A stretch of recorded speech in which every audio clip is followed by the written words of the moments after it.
Ашигын төлөөс нь мянган иргэний амь нас, эрүүл мэнд байх уу? Яагаад хар гэж?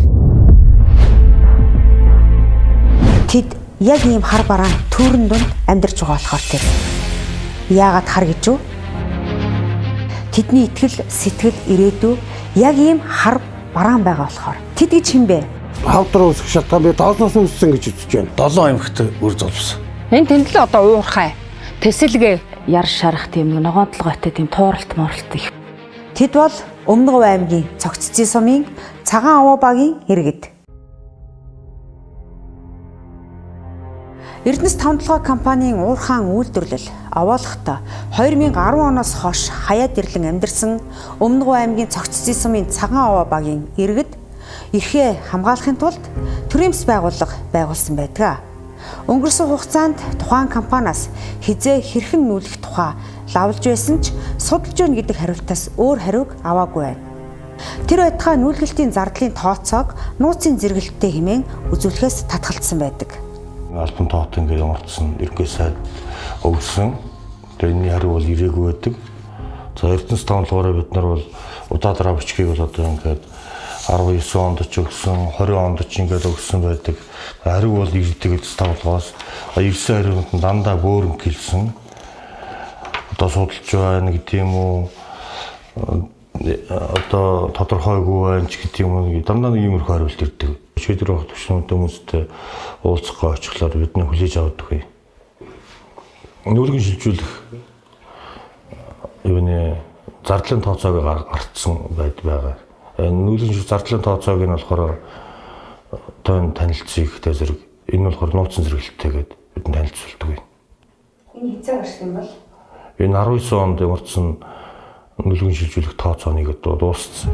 Ашигт малтмлын тухай хууль болон олон улсын жишг хууль журмаар уурхаан нөлөөллийн бүст орсон иргэд төв сууринг нүүлгэн шилжүүлэх зардлыг тусгай зөвшөөрөл эзэмшигч компани хариуцдаг. Тийм ч учраас Эрдэнэс тавталгаа компани Өмнөг аймгийн Цогццын сумын Цагаан Аваа багийн төвийн иргэдийг хизээ нүүлгэн шилжүүлэх талаар байнга асуулт тавигдаж ирсэн.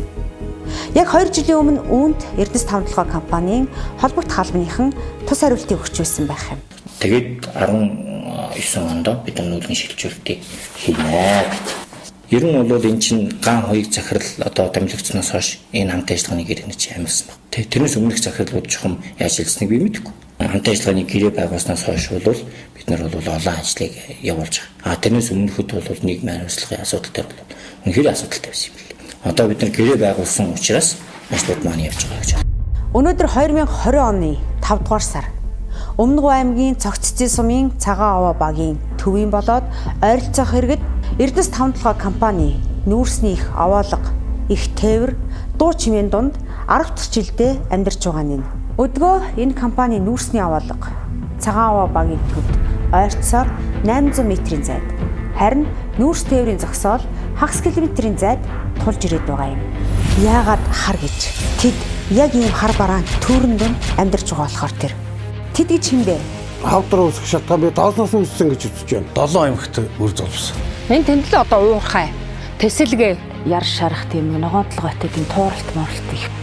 Тэд бол Өмнөг аймгийн Цогццын сумын Цагаан Аваа багийн иргэд.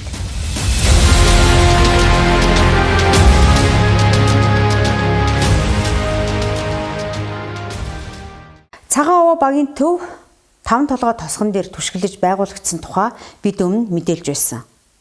Тиймээс ч орон нутгийн тавталгаа компани, төрийн өмчт Эрдэнэс тавталгаа компани хооронд үл ойлголцол, харилцан яриа тохиролцоо нутгийн иргэдийн эрхийг хохироож байдгийн биш үзээ гэсэн хардлага байгаа юм. Одоо үеийн ерөнхий сайд, үеийн улуурхай сайдд энэ асуудлыг тавьсан. Аймгийн иргэдийн хурал дээр энэ асуудал одоо нэлээд олон удаа орсон. Аймгийн иргэдийн хурлаас тогтоол гарсан байгаа. Энэ нүүлгэн шилжүүлэхтэй холбоотой энэ тавталгааны бүлэг орд дээр ажиллаж байгаа 3 компани урууланд нь үүрэг өгсөн. Жишээ нь орон нутгийн өмчийн тавталгаа компанид бол энэ зураг энэ одоо ерхий төлөвлөгөө гэдгийг боловсруулах үүрэг өгсөн. Бидний энэ үүргээ биелүүлсэн.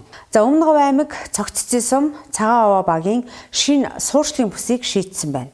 Яг одоогоор 2 тэрбум төгрөгөөр тухайн бүс нутагт цахилгаан дамжуулах шугам шүлжээ барьж байгааг аймаг сумын удирдлагууд мэдгдсэн. Тэгвэл Эрдэнэс тавталгай компани цагаан овоо багийн иргэдийг хизээ нүүлгэх вэ? Нүүлгэхээс өмнө тухайн иргэдийн эд хөрөнгийг хэрхэн үнэлж байгаа бол? Энэ улсууд улгтай зэрэг манай имийг баг уналсан байлаа гэсэн байлаа энэ гэдэг яриа бол гараад эхэлсэн байлээ. Тэр нэлээд зөрчилдөн. Үнэлгээ хийсэн компани мэрэгжил байгууллага гэж үнэлгээ хийсэн л дээ. Тэгээ одоо надад гомдол ярьсан хүн байдаг юм ирсэн. Одоо тэр дамчааг их зайлаа асар их одоо ногоон байгууламжтай, ногооны талбайтай тийм ээ. Тэгээ тэр айдын юундар одоо тэр үнэлгээний улсын тэр бүр тэр байтугай л одоо их гомдолтой юм ярьж л байна лээ. Тэр айл тэгэхээр үнэлгээ хийсэн улс ирээд үнэлгээ хийж байгаа иргэдтэйгээ нэх сайхан харьцаж чадсан уугүй юу бас. Тийм учраас би тэр үнэлгээ хийсэн компанид бол бас ер нь яг нэг байхад ингээд хөндлөнгөөс яагаад бол сэтгэл дундуур байгаа. Яагаад хар гэж? Тэд яг ийм хар бараан түүрэн дунд амьдарч байгаа болохоор тэр. Тэд гэж хин бэ? Хавдар үсэх шалтгаан би доосноос үссэн гэж үзэж байна. 7 аймагт үр золбсон. Энэ тэнд л одоо уурхай. Тэсэлгээ. Яр шарах тийм ногоодлоготой тийм тууралт моралт их. Тэд бол Өмнөг Хувь аймгийн Цогццын сумын цагаан овоо багийн иргэд.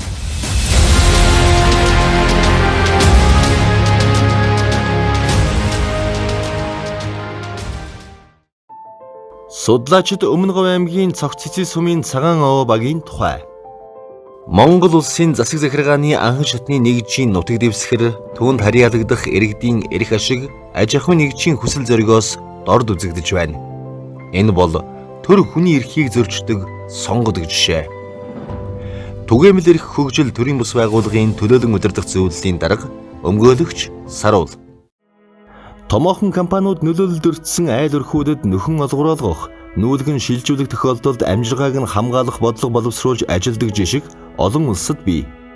Харамсалтай нь Эрдэнэс тавталгай компанид энэ талаарх ойлголт эрмэлзэл бага байна. Энэ бол цэвэр тухайн компанийн хариуцлага. Бодлогын инновацийн хүрээлэнгийн зөвлөх Австралийн Квинслендийн их сургуулийн уул уурхай дахь нийгмийн хариуцлагын төвийн зочин судлаач Бэмбжав. Нутгийн иргэдэд маргааш байшингаа бариад сайхан амьдрна гэдэг итгэл алга байна. Энд эрүүл мэнд орлогын асуудалж гарч ирж байна. Энэ нь өөрөө эрүүгийн гэмт хэрэгт тооцогдох асуудал.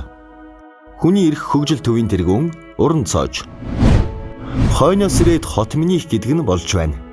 Уул нь орон нутагт стратегийн орд уурхай ажилласнаар нутгийн иргэд хохирох биш, бусдаас түрүүнд ашиг хүртэж байх ёстой. Монгол улсын гавьяад хуульч хүний эрхийн үндэсний комиссийн даргасан Бямбдорж. Монгол улсын иргэн эрүүл аюулгүй орчинд амьдрах орчны бохирдол байгалийн тэнцэл алдагдахаас хамгаалуулах эрхтэй. Монгол улсын үндсэн хуулиас иргэдийн амь нас, эрүүл мэнд, газар нутагт нь эзэн суусан Эрдэнэс тавталгай компанид түүнийг эзэмшигч Монгол улсын засгийн газарт хамаагүй юу? Ерөнхий сайдаа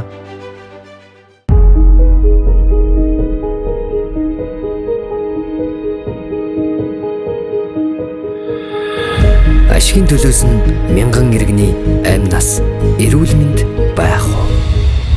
Яагаад хар гэж? Тэд яг ийм хар бараан түүрэн дунд амьдарч байгаа болохоор тэр. Яагаад хар гэж үү? Тэдний итгэл, сэтгэл, ирээдүй яг ийм хар бараан байгаа болохоор. Тэд гэж хин бэ? Хавдар үсэх шалтгаан би доосноос үссэн гэж үзэж байна. 7 аймагт үр золбсон. Энэ тэнд л одоо уурхай. Тэсэлгээ. Яр шарах тийм ногоодлоготой тийм тууралт моралт их. Тэд бол Өмнөг Хувь аймгийн Цогццын сумын цагаан овоо багийн иргэд.